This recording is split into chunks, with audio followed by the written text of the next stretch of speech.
Hi hello welcome back to our channel. അപ്പോൾ ഇന്നത്തെ video വളരെ ടേസ്റ്റി ആയിട്ടുള്ള ഫിഷ് ടിക്കയാണ് ഉണ്ടാക്കിയിരിക്കുന്നത്.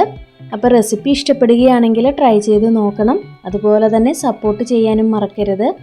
ഇത് ഓവനിലൊന്നും വെച്ചിട്ടല്ല ഉണ്ടാക്കിയിരിക്കുന്നത്, ഫ്രൈ പാനിൽ തന്നെയാണ്.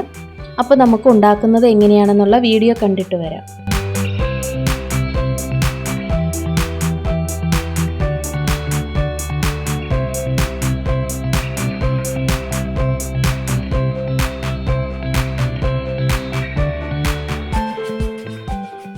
ഫിഷ് ടിക്ക ഉണ്ടാക്കുന്നതിന് വേണ്ടിയിട്ട് ഞാനിവിടെ എടുത്തിരിക്കുന്നത് സാൽമൺ ഫിഷാണ്.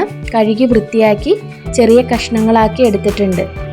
അപ്പോൾ നമുക്കിതിലേക്ക് ഒരു മസാല തയ്യാറാക്കി എടുക്കണം. അപ്പോൾ എന്തൊക്കെയാണ് വേണ്ടതെന്ന് നോക്കാം. അപ്പോൾ അതിന് വേണ്ടിയിട്ട് ഒരു ബൗളിലേക്ക് അധികം പുളിയില്ലാത്ത 2 ടീസ്പൂൺ തൈര്, 1/4 ടീസ്പൂൺ മഞ്ഞൾപ്പൊടി, 1 ടീസ്പൂൺ കാശ്മീരി ചില്ലി, 1/2 ടീസ്പൂൺ മല്ലിപ്പൊടി, 1/4 ടീസ്പൂൺ കുരുമുളക് പൊടി, 1 teaspoon garam masala, 1/4 teaspoon cumin powder, 1 teaspoon kasthuri methi, 1 നാരങ്ങയുടെ നീര്, പിന്നെ ആവശ്യത്തിനുള്ള ഉപ്പ്, പിന്നെ കുറച്ച് ഇഞ്ചി വെളുത്തുള്ളി പേസ്റ്റ്, 2 ടീസ്പൂണോളം ഒലീവ് ഓയിൽ കൂടി ചേർത്തിട്ടുണ്ട്. പിന്നെ ഇതെല്ലാം കൂടി നന്നായിട്ട് യോജിപ്പിച്ചെടുക്കാം.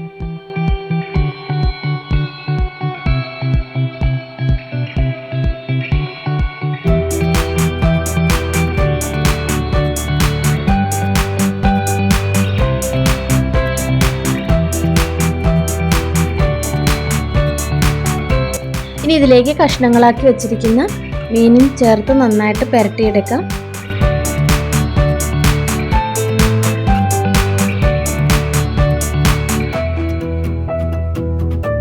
ഇപ്പം നന്നായിട്ട് മസാലയൊക്കെ പുരട്ടിയെടുത്തിട്ടുണ്ട്. അപ്പോൾ ഇനി നമുക്കിതൊന്ന് നന്നായിട്ട് മസാലയൊക്കെ പിടിക്കണ്ടേ. അപ്പോൾ അതിന് വേണ്ടിയിട്ട് 1 മണിക്കൂർ ഫ്രിഡ്ജിലേക്ക് വെക്കാം.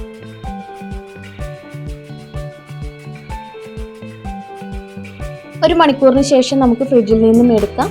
അപ്പോൾ ഇനി ഇതൊന്ന് ഫ്രൈ ചെയ്തെടുക്കണം. അതിന് വേണ്ടിയിട്ട് ഒരു പാൻ ചൂടാകാൻ വെച്ചിട്ടുണ്ട്. അപ്പോൾ അതിലേക്ക് 2 ടീസ്പൂണോളം ഒലീവ് ഓയിൽ ഒഴിച്ചു കൊടുക്കുക. ഇതൊന്ന് നന്നായിട്ട് ചൂടാകട്ടെ.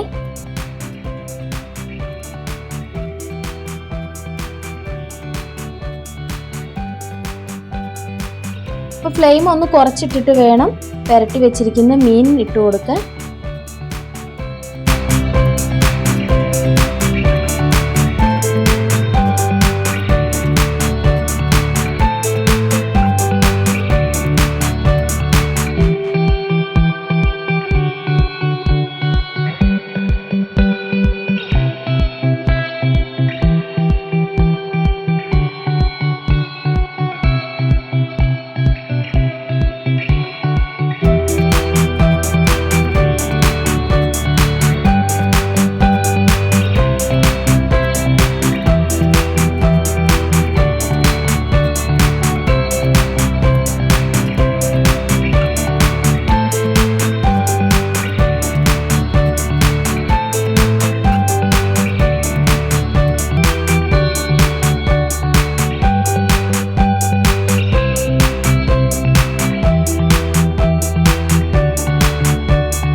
ഇത് 2 സൈഡും നന്നായിട്ട് ഫ്രൈ ആയിട്ടുണ്ട്.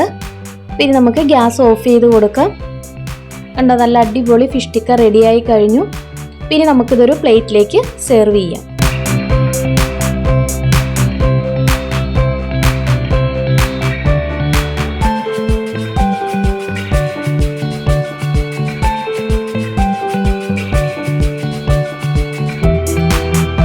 ഫിഷ് ടിക്ക എല്ലാവർക്കും ഇഷ്ടപ്പെട്ടോ?